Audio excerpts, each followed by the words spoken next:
ENERGICA EVA EsseEsse9. ENERGICA EVA EsseEsse9. ENERGICA EVA EsseEsse9.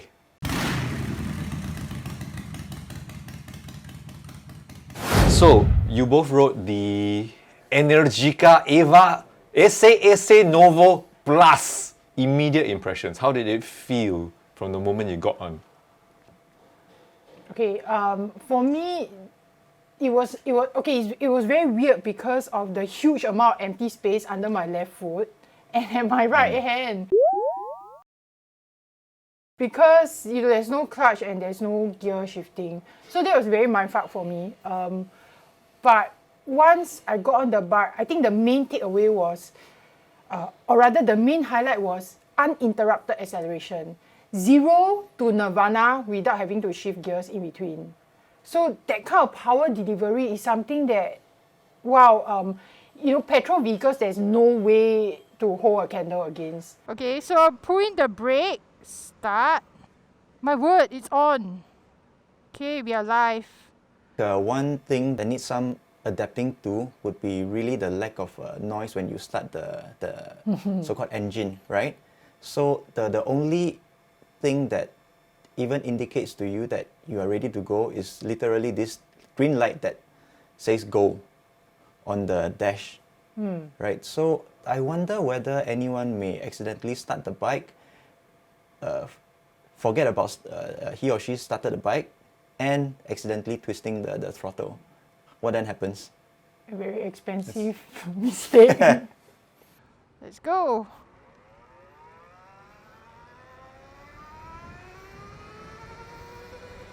Wow, shit! The acceleration is unbelievable.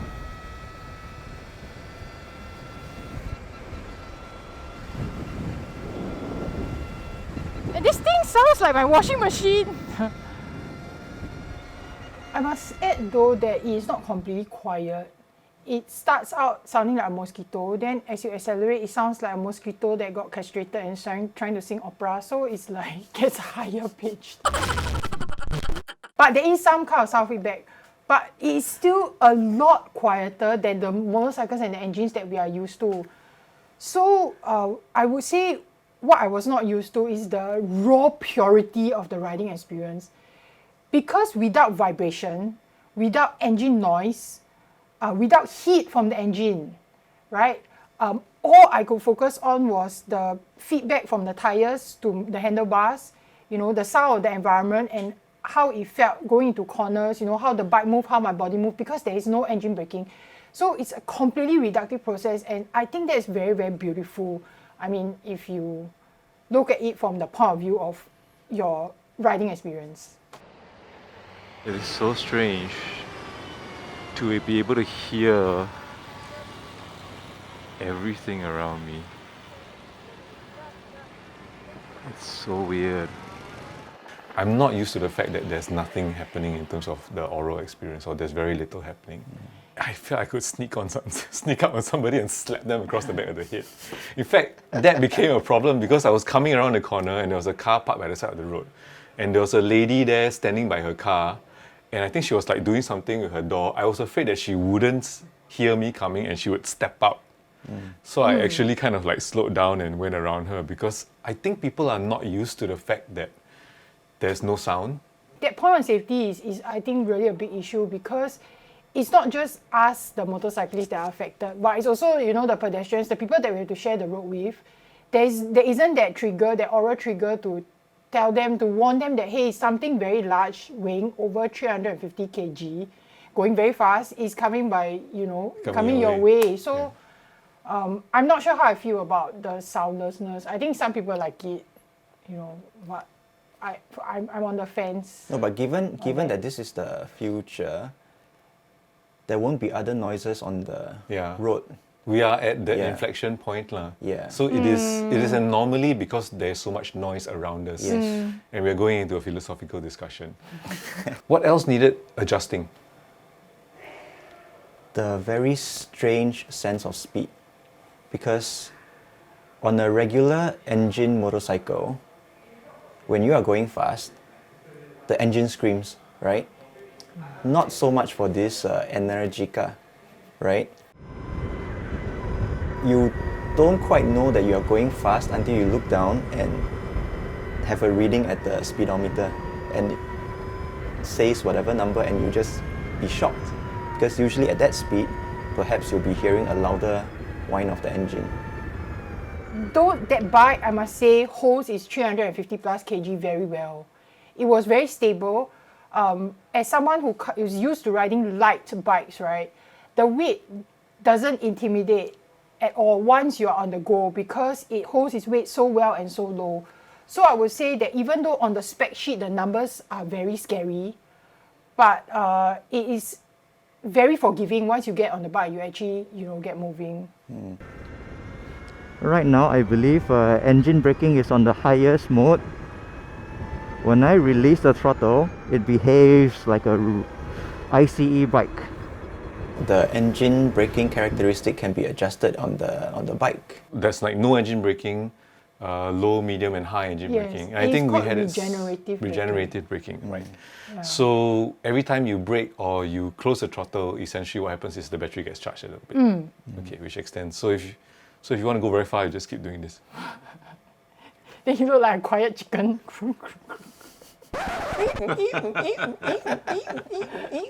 So I think another interesting difference between this bike and petrol bikes are that, we are so used to for our petrol bikes, we go on the highway and then, usually we'll use petrol more efficiently than in the city.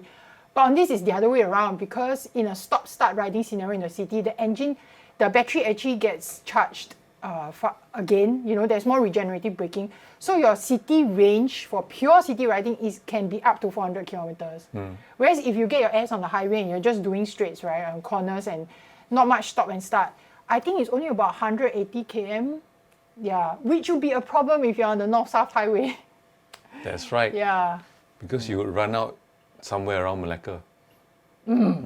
That's right. And I don't know whether they have EV charging there.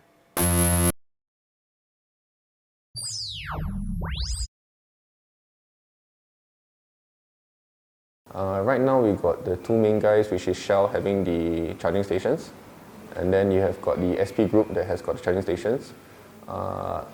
For the current number of EVs on the road, I think it's enough. Where we want to be is nowhere near enough. We are hoping that in future we have got offices, you have got car parks, more charging stations that are spread out across the entire island.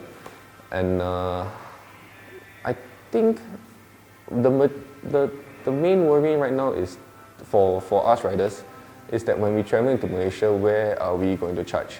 So when you talk about infrastructure, right, we have to talk about infrastructure beyond Singapore. And when that happens, then I think we can safely say that EV would be the path. Okay, negatives from your riding experience. Okay, top on my list of negatives are, to many people, biking means freedom, right, and spontaneity. But how spontaneous can you be if, you have to plan your ride around the availability of charging stations and a 30-minute downtime at the petrol kiosk, charging station. So for me, I think this problem will, down the road, it will go away as technology improves. But right now, it's something that I cannot wrap my head around. If I have a machine that is roaring to go, it is out of the park, crazy fun. But I have to worry about my destination and what kind of facilities it has to support it. Then to me, that is a subtraction from the overall experience. But that is part of where we are in terms of the industry, in terms of the technology and where the future is. The easiest thing to do if you really want is to get on a Honda Kapchai and ride around the world, right? Anywhere in the world, somebody will be able to service it.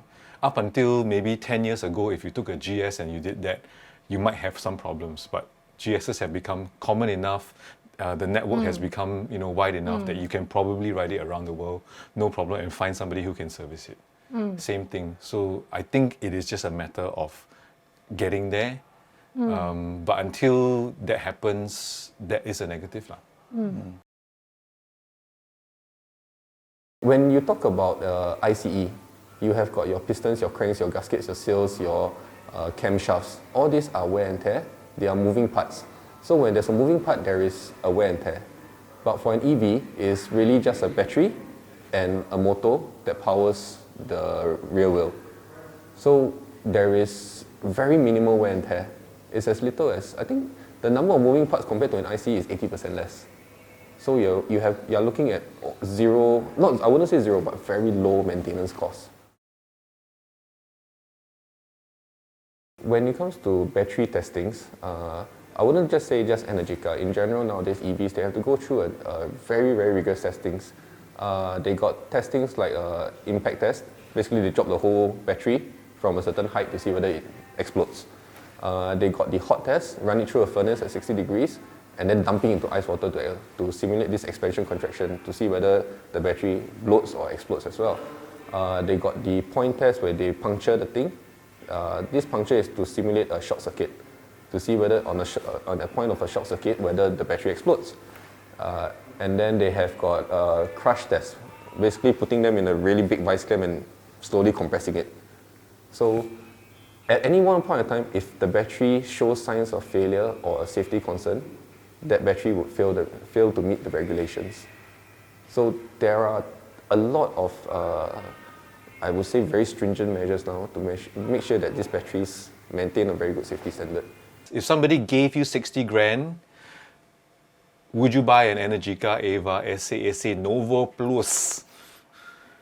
Without a doubt, yes. Because, you know, for me, I ride not just to commute, but it also contributes to my identity as a motorcyclist and the car experience and interaction I want to have with the world. So if money was not an issue, yes, I would want it in my stable because it gives me a car riding experience that none of my other bikes can compare with. You know, I wouldn't say it is better, but it's definitely different. Okay. Yes. You sure say yes one lah. Which bikes do you ever say no to? I mean, it really just is different. Yeah, compared to all the bikes that I currently own and then also have previously owned. And the world is going that way. And yes, you have to spend a little more to be an early adopter, but in this case, you adopt early, not just to say that you are an early adopter of the technology, right? But you get an additional layer of experience on top of all these. So I think that's quite nice. I would definitely say yes, because it is the quietest way I know how to lose my license.